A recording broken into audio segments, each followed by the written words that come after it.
Hello and welcome to Chapter 8, Lesson 2. Today we're talking about the greatest common factor.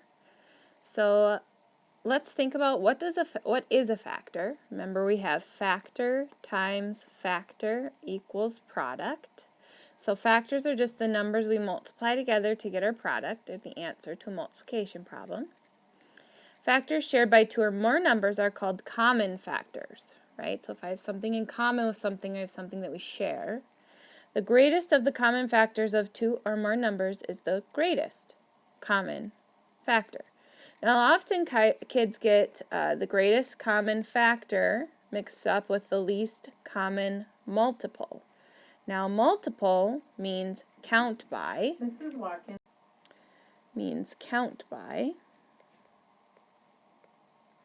And factors are the things that we just talked about. Factor times factor. So multiples are going to be larger than the numbers you're starting with, and factors are going to be smaller than the numbers we're starting with.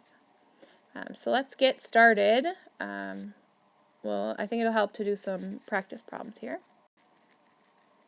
Seaverville Middle School arranges their sports trophies in rows in a display case. There is an equal number of trophies in each row. Each row has only one kind of trophy. What is the greatest possible number of trophies in each row? So this is an example of where finding greatest common factor is going to help us. So first, you can notice our friend prime factorization. So it's where I'm breaking numbers apart and saying what are the factors I can multiply together to get this to just its prime factors. So 4 times 10 gets me to 40. 4 breaks into 2 and 2. 10 breaks into 2 and 5. 24 breaks into 4 and 6. 6 breaks into 2 and 3. 4 breaks into 2 and 2. 32 breaks into 4 times 8. 8 breaks into 2 times 4. Bring down my 2. 4 breaks into 2 and 2. So the common prime factors are 2, 2, and 2. Okay, so let's take a look. Ready? So we're going to circle the ones they have in common. So they all have a 2. Write down a 2. Do they all have another 2? Yep, they all have another 2 in common. Write down another 2. Notice I'm using the bottom row because that's the prime factorization. I'm not using anything above, only the bottom row. Okay, so they all have another 2. Again, okay, now this one has a 5. Do any of the other ones have a 5? No. And it's not does one of them have a 5, it's do they all have a 5? Do they all have it in common? So, nope. And then that's it, because this one doesn't have a 3, so if I'm looking at 3s, this one doesn't have a 3, this one doesn't have a 3. They don't have any more 2s, so our greatest common factor is 2 times 2, which is 4. 4 times 2, which is 8. So 8 is the greatest common factor. So the greatest number of trophies that could be placed in each row is 8. Now, here's what I want you to make your step. 1, prime factorize. That's kind of our first step. Our second step is to find what factors do they have in common. And then our third step is to multiply the common factors. Okay, sorry, you can't really read that. But first, prime factorize. Second step, find the common factors. Third step, multiply the common factors, and that is going to be your greatest common factor. Let's try it again. Find the GCF of 60 and 54. So this is another way, organize lists. Now, organized lists are great and all, but they kind of take a longer time. So let me show you why. Make an organized list of all the factors for each number, right? Because what if you forget one? Then maybe you're going to miss your greatest common factor. So this is kind of where I don't really like the organized list way, but we'll talk about it. Then circle the common factors. So if I think about 60, 1 times 60, 2 times 30, 3 times 20, 4 times 15, 5 times 12, and 6 times 10 gets me to 60. Or realize here I'm just asking myself, what numbers can I multiply together to get to 60? Now I have to do the same for 54.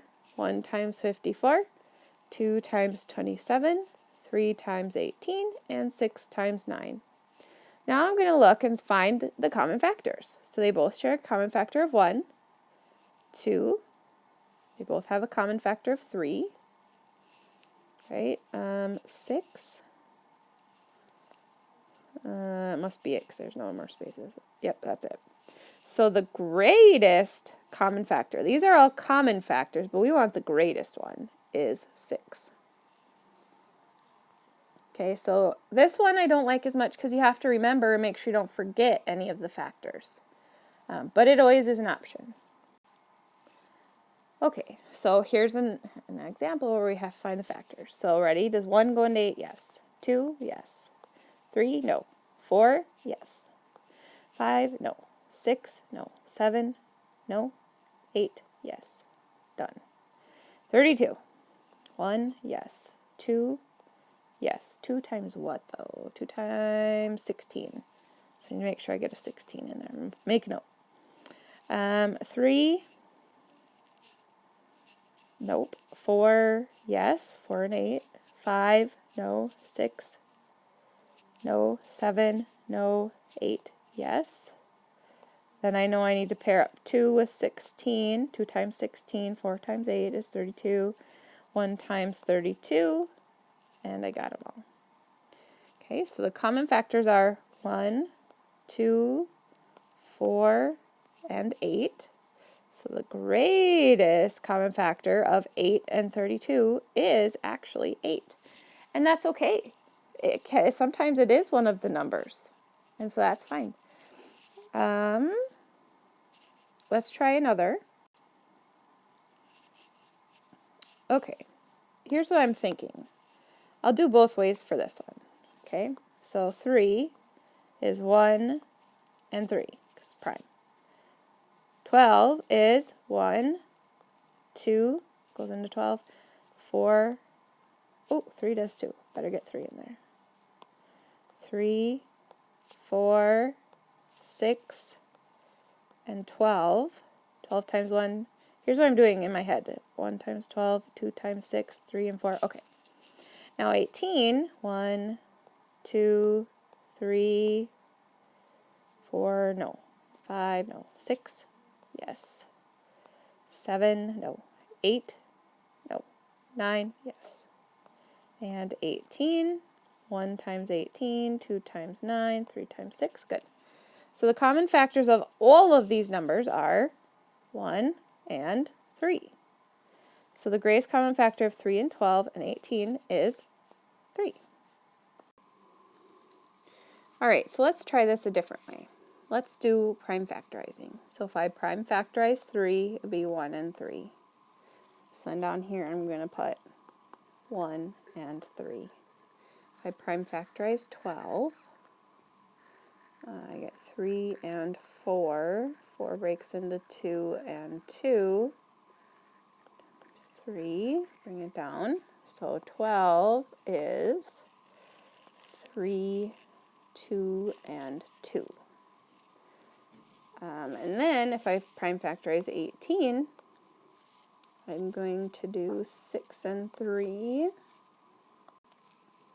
And 6 would be 2 and 3 times 3. Okay, so 18, I'm going to get 2, 3, and 3. Notice how I'm trying to line up the ones that I have in common so it's easy to see which ones they all share. So right now I'm seeing here they only all share 3. So that is going to be my greatest common factor. So here I prime factorized them. So you can pause the video. So I just did 3 times 4 and then 2 times 2. So if I take that information of 12, I'm going to say it is 2 times 2 times 3. And then if I take 30, I have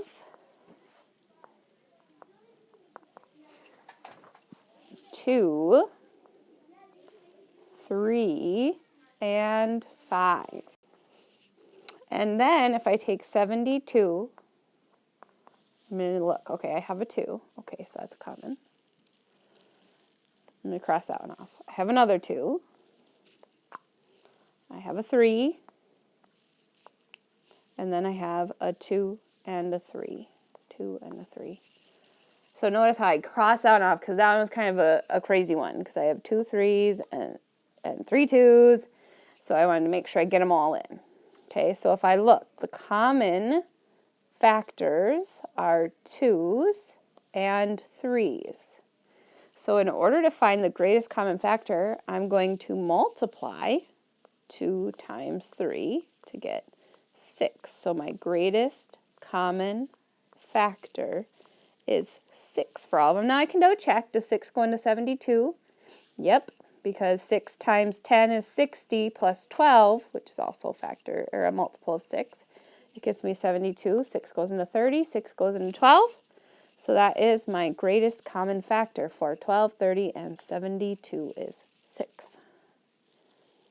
Okay, so we'll keep practicing tomorrow. If you need help, please ask. Happy to help always. And anyways, thanks for watching. See you tomorrow.